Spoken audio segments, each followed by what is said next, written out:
jadikan dia sebagai imamnya. Yang kedua, wal mu'adah, salat mu'adah. Apa itu salat mu'adah? Salat yang diulang 2 kali. Misalnya begini, ketika kita sudah sholat, ya, sang imam ini kebetulan dipercaya betul oleh masyarakat.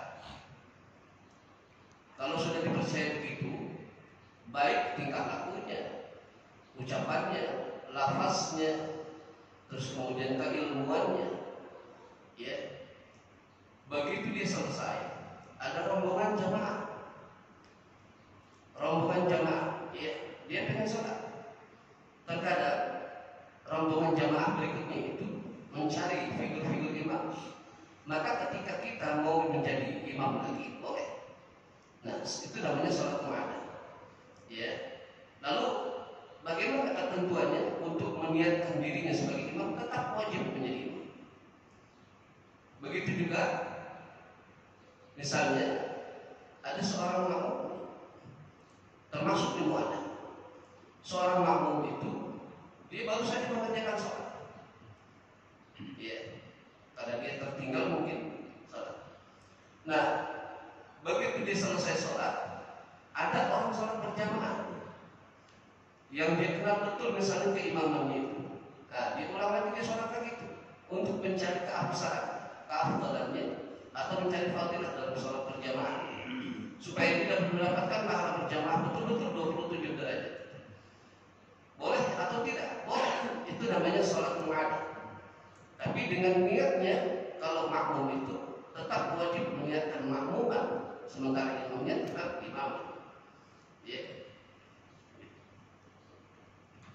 Kemudian wal manzurah, ya, wal manzurah itu jama'atan, sholat yang dinazarkan dengan berjamaah. Ya, kalau kita pengen nazar misalnya, nazar secara keumuman, misalnya ada satu kampung yang kelihatannya kemarau panjang betul, kita bernazar aja sama-sama nih di dalam masjid. Andainya nih besok hujan, kita sholat berjamaah, ya, maka itu yang disebut dengan wal manzurah bijamaah. Sholatnya dengan keadaan nazar.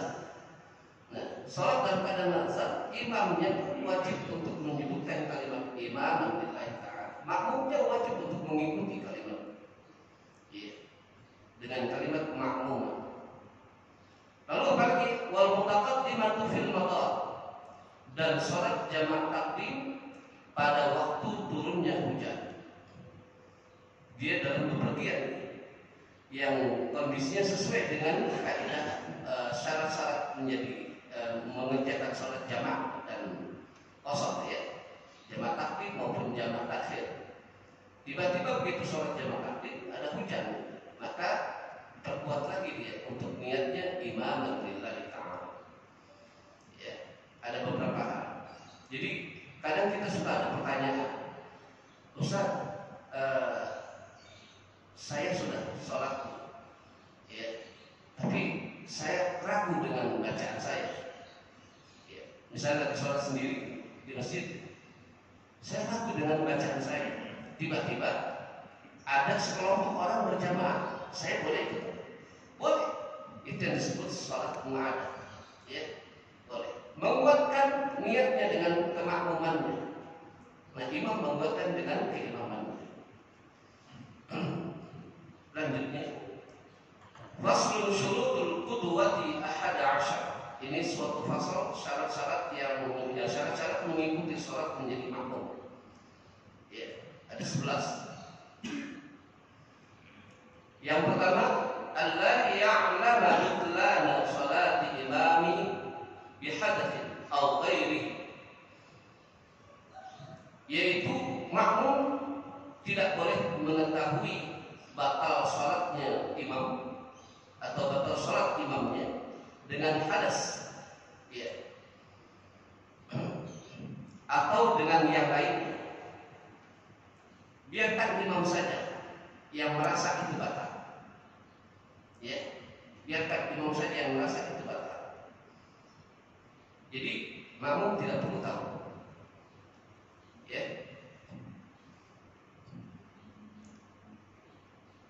Kemudian wa alla ya'taqida wujuba qada'iha 'alaihi, dan tidak boleh makmum itu mengiktikadkan kewajiban mengqada' salat atas imam itu. Ya. Sepanjang imam itu tidak rusak sama sekali bacaannya, tidak rusak sama sekali sholatnya, maka makmum tidak boleh meniatkan untuk menguatkan hatinya dia mengqada' salat pada saat sholat berjamaah. Ini orang brengsek ini imam nih, ya, bacanya salah begini. Kalau masih dalam tahap yang bisa diterima, tidak boleh. Ya. Karena memang pada saat kita sholat itu haram hukumnya kita membatalkan sholat. Ya, haram hukumnya untuk membatalkan sholat dengan sengaja, kecuali batal karena syar'i. Gitu. Wa alla yakuna ma'muman wala ummiyyan, dan tidak boleh ada imam itu menjadi makmum. Maksudnya, kalau seorang imam itu fasik bacaannya, ada imam itu yang baik predikatnya, perilakunya, ucapannya. Kalau misalnya dia seorang qari, tapi qari yang memang tawadhu, yang warok, dia ada ulama faqih yang mengetahui tentang hukum-hukum, dia warok, dia tawadhu. Setelah itu keilmuannya memang tidak dilakukan, maka haram hukumnya untuk bermakmum kepada bermakmum kepada imam yang jahil. Ya. Haram bermakmum kepada imam yang jahil, imam yang bodoh. Itu maksudnya. Makanya mohon maaf sekali saya tidak menyindir kepada siapa saja. Kita berbicara tentang masalah memang hukum yang ada di dalam sholat berjamaah itu, kualitas imam memang didahulukan. Kualitas bacaan, kualitas pribadinya. Jangan kalau imam dia sudah bisa berdiri di mihrab, kemudian begitu di kesehariannya, tingkah lakunya dan cara berpakaiannya tidak sesuai dengan keimaman yang memang dilakukan. Ini sebagai nasihat saja. Ya. Karena saya pernah menemukan itu. Ya. Imam pada waktu-waktu tertentu dia imam, tetapi begitu ada tetangganya yang lagi pesta pernikahan, ada dangdut, dia ikut joget. Iya, jangankan nyawer, jogetnya aja. Nah, ini sudah tidak pantas menjadi keimaman. Kalau ada orang lain yang menjadi makmum atas imamnya dia, maka tidak boleh. Apalagi yang nyawer. Begitu maksudnya. Maaf. Satu. Yang kedua, imam itu kesehariannya imam, tapi begitu dalam waktu tertentu imam, kesehariannya kadang keluar dengan celana pendek. Iya. Yang pernah saya temukan itu pakai celana panjang tapi bertelanjang dada, perutnya kemana-mana. Main cabut di pinggir jalan. Cakep. Maksudnya cakep begitu. Ya. Ada lagi imam, setiap waktu dia imam. Begitu dia nongkrong sama teman-temannya, ada janda lewat, dia duluan yang godain. Dia duluan yang godain. Kalau teman-temannya yang godain dia agak sih nggak masalah, urusannya. Ya. Pokoknya banyak masalah. Terus tentang masalah keimaman itu juga termasuk pada lisan-lisan yang suka berbohong. Ya. Ada orang yang tawadhu, ada orang yang warok menjadi makmum kata makmum. Maka kalau kita melihat ada orang yang menyendiri, bukan menjadi, dia nunggu aja dulu. Barangkali dia lebih tahu. Ya, ada keimaman yang bacanya besar-besar. Ya. Itu yang dimaksud wa alla yakuna makmuman wala ummiyyan. Jadi tidak boleh imam itu menjadikan makmum, ya, dan tidak orang bodoh itu menjadikan imam. Wala umiyan, tidak boleh. Ya. Bukan berarti saya berbicara begini merasa paling pintar, tidak. Karena memang kitabnya bicaranya begitu ya.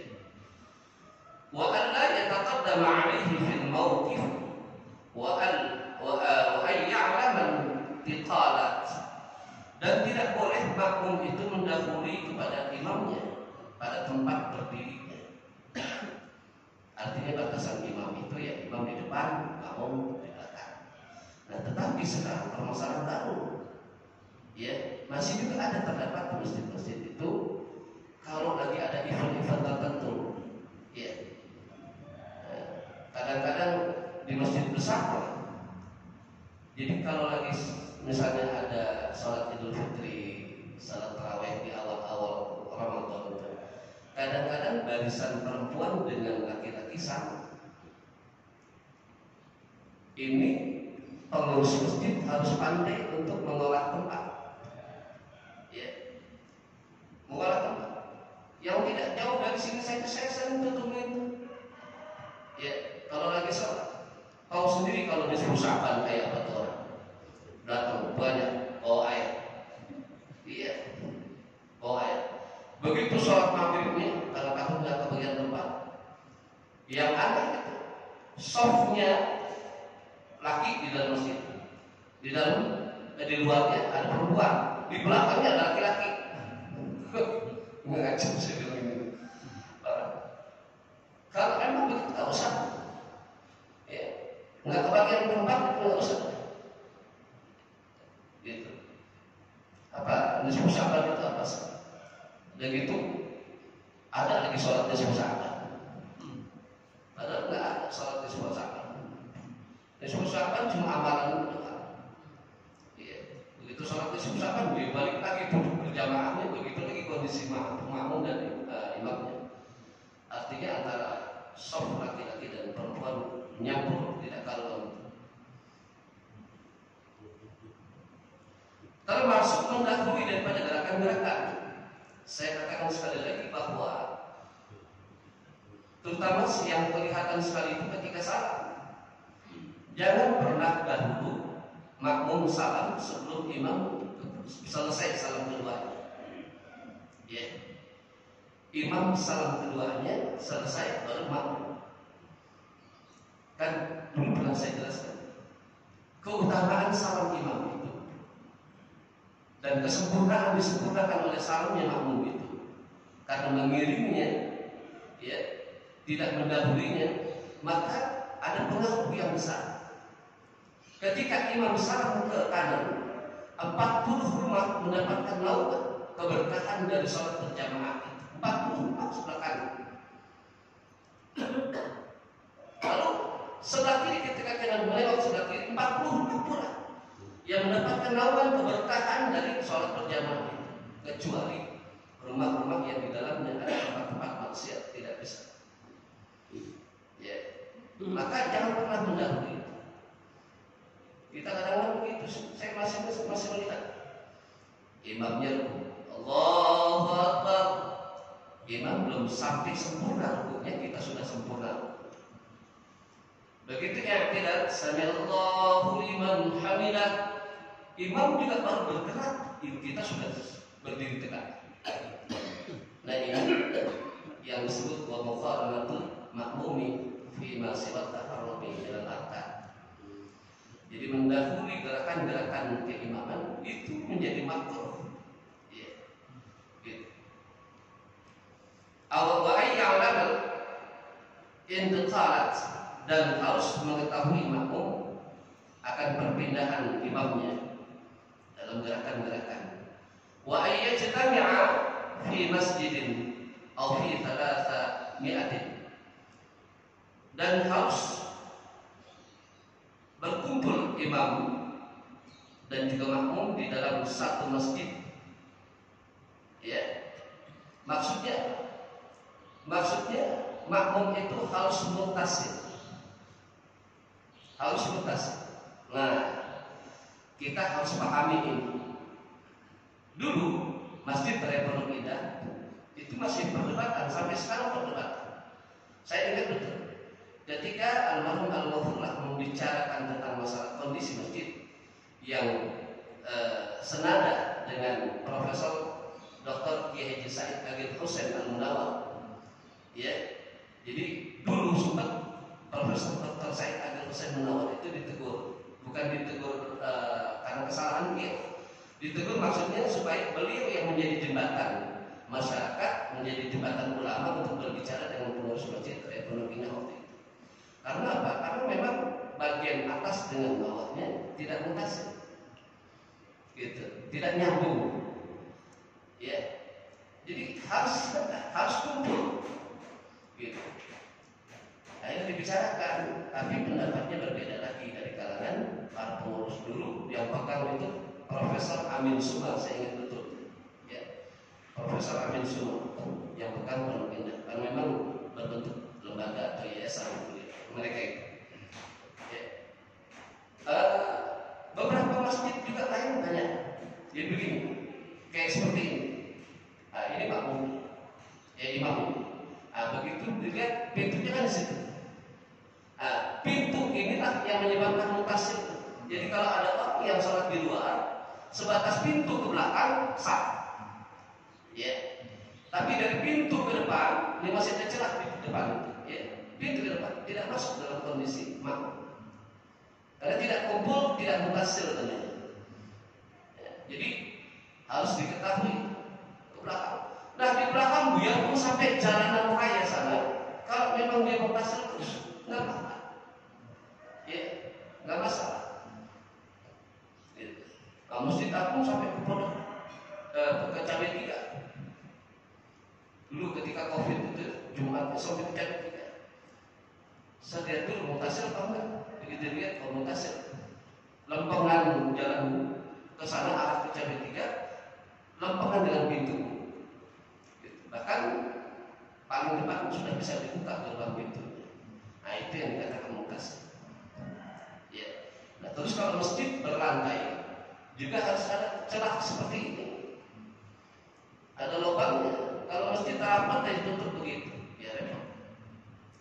Tambahan, masjid itu kalau kita ingin fungsikan sebagai kemaslahatan masyarakat seperti resepsi pernikahan, itu harus berbeda tempatnya. Masjid 2 lantai mau dipakai untuk resepsi pernikahan, harus ada ruang tersendiri masjid. Kalau tidak ada, jangan dipakai. Ini kalau yang garis keras tuh gitu, jangan dipakai. Kenapa? Ini masih, saya miris betul tuh waktu saya berangkat ke Cirebon, saya lewat Pondok Aren. Setelah Gobli itu ada masjid memang Muhammadiyah punya itu. Ya. Itu lantainya 2. Yang dipakai utama sholat lantai pertama. Karena waktu itu saya pernah mampir sholat Jumat ketika saya nggak ada jadwal, saya mampir di situ. Ya.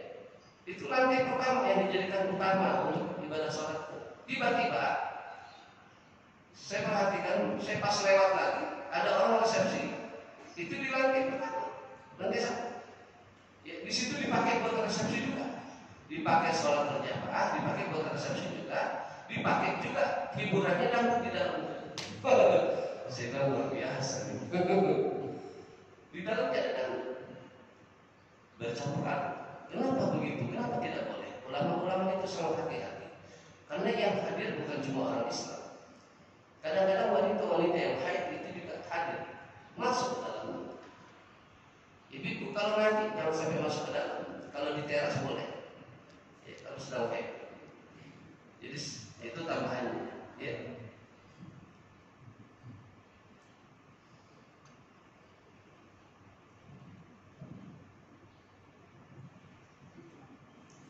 Wa ayyan wiyal qudwata awil jamaah, dan harus berniat makmum mengikutkan kepada sholatnya imam atau yang disebut lebih berjamaah, ya, disebutnya berjamaah. Wa ayyatawafaqa nasbu sholatihima, dan harus sesuai susunan sholat imam dan juga makmum. Kalau imam sholat maghrib, ya makmumnya maghrib, gitu ya. Kecuali kalau kita nggak tahu nih, kan kadang-kadang ada makmum masuk lagi datang lagi, gitu. Atau di saat dia ketinggalan, ya tiba-tiba di masjid, pokoknya orang udah selesai sholat. Begitu orang udah selesai sholat, ada orang sholat di masjid. Nah dia baru datang, tuh orang lagi sholat. Kita pikir dia lagi sholat, maksudnya sholat waktu itu, misalnya sholat zuhur gitu. Tiba-tiba kita ikutin aja, nggak tahu ini dia sholat ba'diyah. Itu bagaimana? Yang niatnya nggak sinkron kan? Yang satu niat ba'diyah, nah, yang belakang niatnya zuhur. Karena ketidaktahuan, ketidakmengertian, maka nggak masalah. Ya.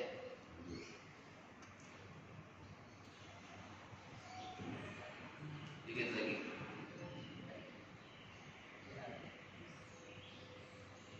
Wa alla yukhalifahu fi sunnatin fahishatil mukhalafah wa ayyutabi'. Dan tidak boleh berlainan makmum kepada imam di dalam mengerjakan sunat-sunat salatnya yang sangat berlainan, ya, dan harus mengikuti makmum kepada imamnya atau makmum kepada imamnya harus mengikuti.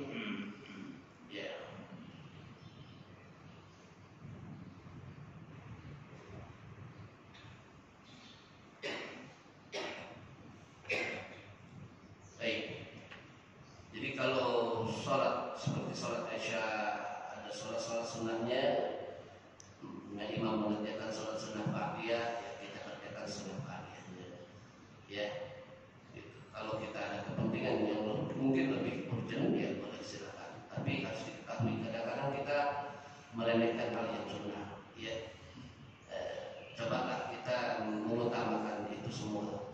Kalau wajib itu bukan sesuatu pekerjaan yang harus kita kerjakan, tetapi sudah menjadi kebutuhan maksudnya.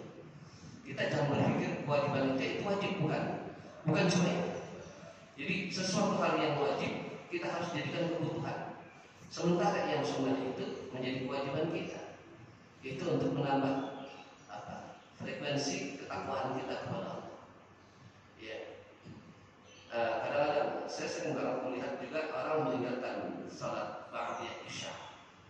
Ya, lebih kalau Ramadan itu. Jangan ditinggalkan Ramadan ba'diyah Isya. Karena ba'diyah Isya itu lebih sempurna dengan salat tarawih yang dia kerjakan. Ya. Kalau kita mengerjakan ba'diyah Isya itu lebih sempurna nilainya, pahalanya ketimbang salat tarawih. Kita tinggal tarawih yang kita kalau memang ingin meraih pahala yang banyak dari dalam Allah, kita mau bisa raih, ya sudah. Ba'diyah kita kerjakan, tarawihnya juga kita kerjakan. Membiasakanlah yang sunnah-sunnah apa yang dikerjakan imam. Nah imam itu juga jadi contoh. Jadi kalau imam jadi contoh itu, ya imam harus rajin sholat.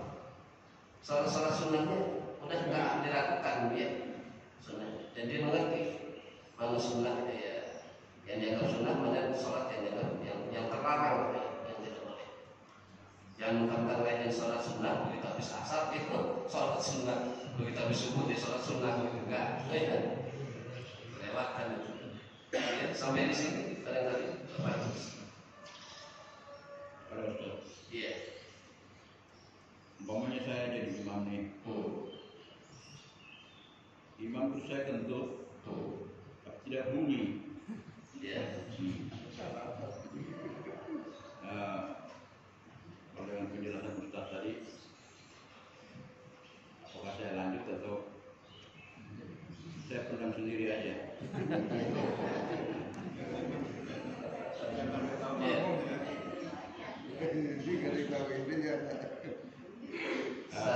Iya. Dulu waktu kecil ada tuh buku-buku pelajaran, gambarnya itu orang separuh temannya lagi sujud, dia udah bangun duluan, dia sendiri aja, kepalanya ini kayak kuda. Jadi ada hadis, di situ penjelasannya ada hadis, di akhirat nanti orang yang suka mendahului imam itu kepalanya seperti kuda. Ya. Itu waktu kecil kita ikut buku-buku pengajian itu. Hebat namanya. Hebat. Hebat. Jadi bukan hebat, hebat. Karena lebih cerah lagi kalau hebat. Baik Pak. Kalau menjadi imam kemudian tentunya memang bunyi secara otomatis dia tetap ya. Tapi ada seperti darul mafasid kalau dalam sebuah kaidah usul. Darul mafasid ala jalbil masalih. Mutaqaddam ala jalbil masalih. Mencegah kerusakan lebih baik daripada memelihara kebaikan. Artinya begini. Kalau sepanjang kentutnya itu kecil, nggak patah, ya, kayak perembungan kecil gitu. Artinya lanjutkan. Petak. Ah, gitu. Bunyinya gitu. Kalau sekiranya terasa oleh kita betul, ya kita batal. Nah, batal kita itu kita minggir saja dulu situ, supaya tidak merusak sholat berjamaah. Jadi bapakmu, ya sudah minggir, duduk di situ. Yang di belakang bapak, maju ke depan. Ya, langkah saja, 2 kali langkah, 3 kali langkah nggak masalah. Ya, menduduki posisi imam. Nah, dia lanjutkan. Lalu bagaimana ketika baca surah, misalnya, apakah lanjutkan surahnya atau tidak? Kalau dia memang hafal surahnya, lanjutkan. Kalau dia tidak hafal, silakan surah yang lain. Gitu ya. Nah, begitu. Makanya orang yang menjadi makmum di depan itu memang pahalanya besar. Sof pertama itu laksana unta pahalanya. Sof yang kedua kerbau. Sof yang ketiga sapi. Sof yang keempat kambing. Terus begitu. Sampai ayam, bahkan sampai curut ke belakang, gitu. Jadi, gitu. Nah, yang paling depan ini yang harus memiliki kapasitas. Ya. Jadi, boleh saja di depan ingin mendapatkan keutamaan, tapi harus melihat dirinya. Kalau dia sanggup, ya, dia paham tentang masalah itu, nah silakan. Kalau di Aceh itu, terus di mana lagi itu saya lupa. Itu kalau di soft depan, ada orang yang tidak dikenal, itu pengurus masjidnya nanya, kamu sudah hafal berapa juz? Gitu. Kalau dia bilang, saya 5 juz, boleh. Ya. Kamu berapa juz hafal? Saya baru juz 30, mundur. Disuruh mundur. Di Aceh yang sedang begitu terang. Terus beberapa tempat lagi ya. Ya kalau kita nggak berani. Kamu sudah berapa hafal? Beberapa juz hafalnya? Belum, mundur. Coba. Ya, yang paling depan jawara lagi. Gitu. Tapi alhamdulillah kalau di sini sih enggak. Ya. Karena insya Allah sudah mengetahui akan hal itu semua. Ya. Ayo nanya. Tapi jangan tersinggung ya, yang biasa imam kalau ada kesalahan itu tidak masalah. Jadi begini, bukan masalah gimana? Menuruti daripada standar yang ada di lingkungan. Kalau memang dia standarnya dia yang paling alim di lingkungan dia segitu, boleh jadi imam. Gitu. Tapi kalau ada yang lebih alim ya lebih alim. Ya. Silakan Pak. Silakan. Ya. Di Mekah waktu itu ada yang tawaf cantik sekali wajahnya, perempuan itu. Iya. Campur sama laki-laki. Nggak taunya bencong. Oh. Dia laki sebenarnya, Iya. cuman wajahnya cantik. Oh iya. Bahkan dia buka dada kan. Memang asalnya memang cantik seperti itu. Orang bilang itu perempuan. Satu, yang kedua adalah seandainya bencong itu memang udah berubah. kelamin jadi laki-laki dan dia sholatnya nyampur karena dia asalnya perempuan dirubah jadi laki-laki, nyampurlah dia jamaah dengan laki-laki, gimana Ustaz ya? Iya, benar.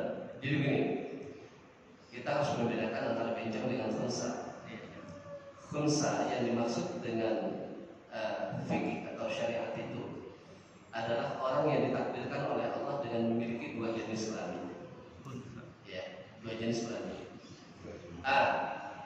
Andainya dia ingin berubah statusnya, dilihat dulu, orang tua juga harus pandai. Nah, saya benar masih ingat betul penjelasan dari guru saya. Dia harus mencondongkan kemana dia anak ini. Kalau dia lebih kepada keperempuanan, maka alat vital yang laki-laki boleh dioperasi dibuat. Dia menjadi perempuan yang tulen. Kalau dia mungkin dibilang cantik tetapi masih berurat, terus kemudian perilakunya masih agak tomboy-tomboy, kelaki-lakian, maka yang perempuannya dioperasi, jadikan dia laki. Nah, kalau sudah statusnya begitu, itu namanya khunsa, yang betul-betul disebut khunsa. Nah, yang seperti itu tadi prosesnya boleh. Nah, mohon maaf betul nih, kalau prosesnya kejadiannya, maaf ya, Allah yarham. Semoga Allah ampuni dosa. Ini cuma mengambil tiba, bukan bibah bukan dia. Seperti doce, gambar lama, ya, itu kan aslinya laki-laki. Karena sifat keperempuanannya, yang mohon maaf juga kita kalau punya anak laki-laki, jangan sering-sering main kepada itu. Itu dalam jangka kurang dari 6 bulan tidak akan ketularan. Itu penyakit yang menular. Ya.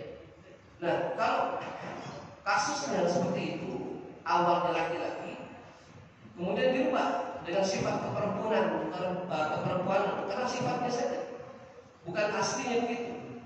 Akhirnya lama-lama Allah tulis sebagai perempuan. Nah, kemudian dirubah, itu nggak boleh. Itu yang disebut menyalahi kodrat. Kalau dia bermakmum, maka tidak boleh. Statusnya dia laki-laki. Pun saya pikir belum dioperasi. Ya, ini nggak boleh.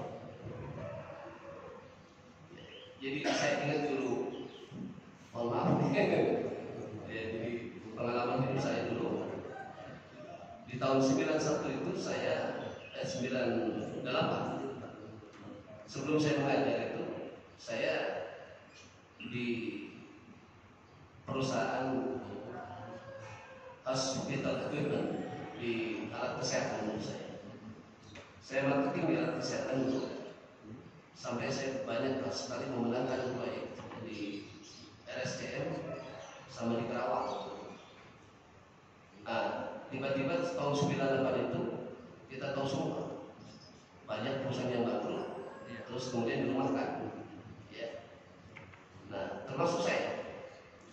Nggak lama saya ada tawaran kerja masuk lah. Saya nggak tahu.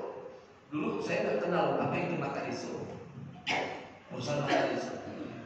Begitu saya masuk itu, tiba-tiba ada orang baik, tapi kita sebutnya bencong ya.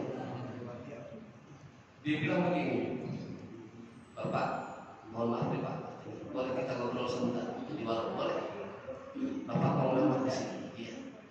Kalau boleh saya sarankan Bapak cari tempat pekerjaan yang lain. Loh, kenapa? Halal kan di sini? Saya tanya begitu. Ya kalau halal sih halal Pak, karena dia menjual produk, jual beli seperti orang dagang.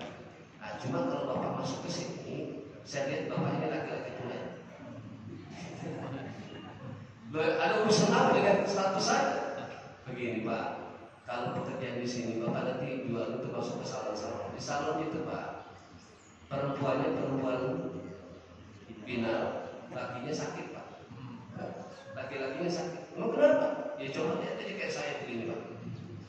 Dia liatin gemulainya dia. Ya udah akhirnya saya nggak jadi. Karena dibilang pengaruh ketularannya itu sangat cepat. Enggak sampai 6 bulan Pak. Tanpa kamu pasti.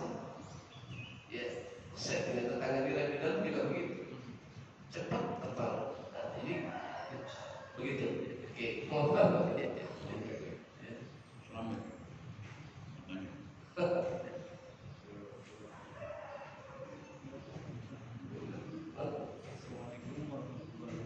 alaihi wasallam. Seorang makmum tidak boleh kecakapan cuma mendahului. tidak boleh melaksanakan, terutama di ketika sujud dan bangun, makmum yang jauh tidak bisa melihat itu saat kapan melakukan Allahu Akbar. Karena saya pernah alami juga Allahu Akbar, kita udah beri, ternyata dia baru begini, kita udah gini aja, dia baru, jadi kecepatan kan, tapi gerakannya lambat. Ya. Kalau tidak terdengar suara. Ya. Al-hukmu yang keluar ma'illati. Hukum itu terkadang melihat dari asbab, dari penyebabnya. Kalau memang kita tidak mendengar, ya benar-benar imam tidak terdengar suara, kita bingung. Tiba-tiba gerakan kita ternyata mendahului imam, itu tidak masalah, tidak artinya dimaafkan. Ya, makanya sekali lagi imam suaranya yang sedikit terangkat, yang jelas imam suaranya, gitu ya. Dulu ingat tuh saya di Simpul Haji Muhammad, ya, sholat Jumat. Saya berdosa sama beliau, makanya begitu selesai setelah sholat Jumat saya samperin, saya cintakan dia. Jadi saya berpikir begini, udah susah dulu tuh saya pikir ya Allah, udah tua begini kok disuruh imam, saya bilang, emang gak ada yang muda, saya bilang gitu. Pakai tongkat, gitu. Begitu dia jadi imam, suara saya kalah. Luar biasa, ternyata dulunya keluarga nasional. Iya, luar biasa. Terus saya samperin, saya cintakan. Maaf ya, iya. Jadi suaranya lantang, speakernya nggak mendukung, ya. Padahal tapi suaranya lantang, jadi sehingga terdengar semua. Nah, imam ya begitu, ya. Allahu Akbar, Sami Allahu liman hamidah. Nah, kalau jamaahnya memang kapasitasnya besar, banyak kalau gitu, seperti Idul Fitri, boleh itu sambilan mengikuti seperti halnya di Mekah. Tapi kalau nggak ada kapasitas yang biasa-biasa saja, ya kayak umumnya Indonesia gitu, ya jangan. Ini sok-sokan kita kan Idul Fitri, ya, akhirnya ngacokin imam yang gitu. Saya kadang-kadang udah ikutin itu ngacokin itu sih. Allahu Akbar, jadi Allahu Akbar, Sami Allahu liman hamidah, Rabbana wa lakal hamd. Makanya imam itu ketika menyebut kalimat-kalimat takbir intiqal, ya, itu menyesuaikan dengan gerakannya. Begitu bangun dia nyebut juga Allahu Akbar. Sujud Allahu Akbar. Jangan kalimatnya dulu dia baru gerak, atau kebanyakan gerak dulu. Dia sujud baru dia Allahu Akbar. Itu ya, jadi begitu. Ya, nggak apa-apa gitu. Karena tidak dengan suara. Asal tidak disengaja. Baik. Ya, terkait dengan sholat sunnah, banyak yang misalnya hadiah, kopiah gitu ya, itu boleh nggak kita berjamaah? Itu satu. Kedua, sholat tahajud, boleh nggak tahajud kita samakan dengan sholat seperti sholat tarawih dengan suara kita keluarkan gitu, jadi berjamaah. Gitu. Ya, kalau ba'diyah qabliyah jangan, namanya kita mengada-ada, ya. Man ahdatsa fi amrina ma laysa minhu fahuwa. Siapa orang yang mengada-ada hal yang baru di dalam Rasulullah tidak ada, itu yang termasuk kita. Tapi kalau sholat tahajud ini dalam bahasa masail, lebih mengerti dia ini, lebih paham dia. Karena dulu saya ingat ikut saya bahasa masail di Gandaria, bahas tentang itu. Jadi kalau untuk pembinaan, untuk pendidikan, boleh tahajud itu dijamaahkan. Iya. Dan suara dikeluarkan terus di Bintang, terus lagi di mana tuh yang dekat Tamrin sana, Sunda Kelapa, Sunda Kelapa bukan? Putih ya. Ciputia daerah sana, masjid itu. Memang senada, mereka itu senada. Tapi kalau yang lebih apa namanya, mu'tamadnya, ya tahajud itu sendiri. Ya, yang mu'tamadnya asal daripada hukumnya itu tidak dijamaahkan. Ya, tahajud itu menfarid sendiri. Tapi kalau sekiranya ada pembinaan-pembinaan ya di masyarakat itu sekaligus diajarkan seperti ini, ya boleh. Apa ya? Keperluannya masing-masing lain-lain. Iya, keperluannya masing-masing. Jadi gitu. Ya, ya Pak. Tadi ini. Ini kan pemahaman kalau masjid bahwa mungkin balik ke 21 atau 25 itu. Iya. Jadi ada imam berdua, terus dia jadi mengkhusus besar. Bacaan standar, cuman nggak ada teman lagi duduk dengan yang ketua. Anak itu nggak ada yang mudaan, dijelang-jelang gitu. Jadi anak itu juga nggak ini kita kena ketahui, duduk gitu, gitu. Iya. Syarat berdiri tegak pertama salat. Kalau dia tidak mampu, dia duduk. Tetapi bukan kepada keimaman. Iya. Artinya kalau imam cari yang memang mereka bisa berdiri tegak. Nah,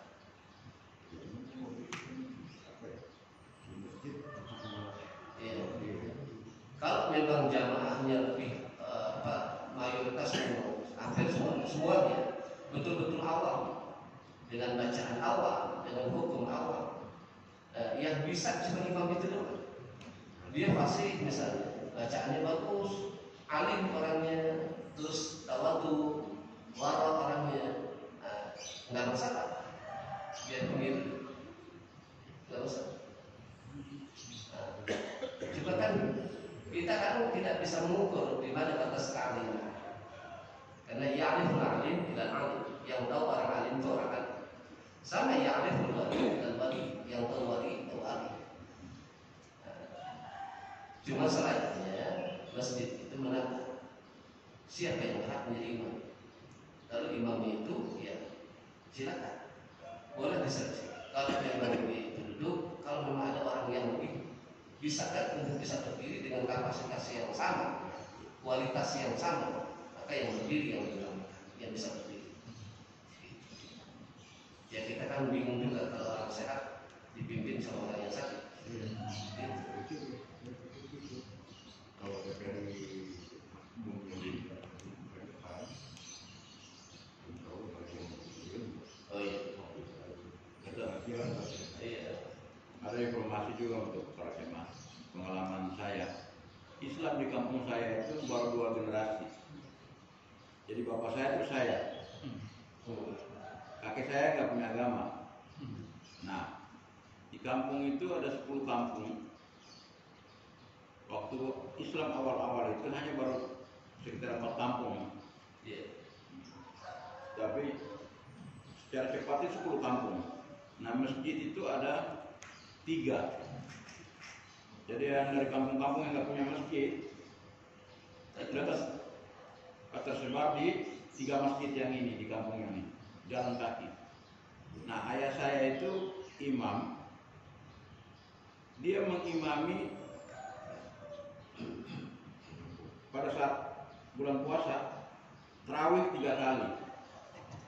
Pulangnya sudah sahur. Nah, Subhanallah. ya, pulangnya sudah sahur. Itu gimana ya? Itu salat mu'adah sebutannya. Wadah. Salat mu'adah. Wadah. Yang ini satu itu Boleh. Mu'adah itu sekaligus kita menolong orang-orang yang ingin berjamaah. Boleh ya. Cuma harus digaji yang Jadi boleh ya? Ya boleh. cuma harus digaji. Ya, capek itu luar biasa. 23 lagi. Ya. 23 kan? 23. Oh, sedang. Saya yang muda aja belum kuat. Iya. Urusannya sahur 3 petang waktu itu. Pulangnya sudah sahur. Iya. Pakai petroma ke jalan, jadi jalan di kampung pakai petroma. Baik, hadirin sekalian, cukup sampai di sini. Insyaallah kita bisa ketemu lagi di lain kesempatan dan di lain waktu. Mudah-mudahan memberikan ilmu yang bermanfaat untuk kita. Amin. Memanjangkan usia kita dalam ketaatan, tetapkan iman Islam kita, pelihara kesehatan kita, keluarga kita pun demikian, anak-anak kita dijadikan anak dan cucu yang saleh salehah, yang kiranya dapat mengangkat harkat martabat keluarga terutama orang tuanya. Yang punya masalah mudah-mudahan Allah berikan solusi dalam setiap permasalahan. Yang punya hajat mudah-mudahan Allah kabulkan segala hajatnya. Ya. Yang sakit mudah-mudahan Allah akan penyakitnya Allah sembuhkan dan kembali bisa beraktivitas dan beribadah kepada Allah Subhanahu wa taala. Itu tadi awal kunyatul salihah min hadratin Nabi al-Fatihah. A'udzu billahi minasyaitonir rajim. Bismillahirrahmanirrahim. Alhamdulillahirabbil alamin arrahmanir rahim maliki yaumiddin. Iyyaka na'budu wa iyyaka nasta'in ihdinas siratal mustaqim. Shiratal ladzina an'amta 'alaihim ghairil maghdubi 'alaihim waladdallin. Astaghfirullahaladzim, astaghfirullahaladzim, astaghfirullahaladzim. Alhamdulillah wa la ilaha illallah. Allahumma shalli ala sayyidina Muhammad fil awwalin wal akhirin. Wa barik wa sallim ala Allah tabaraka wa ta'ala wa sahabati Rasulillah ajma'in. Allahumma arhamna bil Qur'an wa 'amna bil Qur'an wajma'na 'ala al-iman waj'alhu lana hujjatan lana la hujjatan 'alaina wanzurna bil kafirin ya karim ilayna. Allahumma zidna 'uluman nafi'an wa rizqna rahman wasi'an wa 'amalan mutaqabbalan rizqan katsiran wa halalan tayyiban. Allahumma inna nas'aluka hifdzal mursalin wa fahman nabiyyin wa ilhamal malaikatil muqarrabin. Allahumma inna nas'aluka min al-khairi kullihi 'ajilihi wa ajilihi ma 'alimna minhu wa ma lam na'lam wa na'udzu bika min asy-syarri kullihi 'ajilihi wa ajilihi ma 'alimna minhu wa ma lam na'lam. Allahumma ighfir lana dhunubana wa liwalidina warhamhum kama rabbawna shighara wa li jami'il muslimina wal muslimat wal mu'minina wal mu'minat. Rabbana atina fid dunya hasanah wa fil akhirati hasanah wa qina adzabannar. Sallallahu ala sayyidina Muhammad wa ala alihi wa sahbihi wa sallam. Subhana rabbika rabbil izzati amma yasifun wa salamun ala al-mursalin walhamdulillahi rabbil alamin. Terima kasih Allah. Wassalamualaikum warahmatullahi wabarakatuh.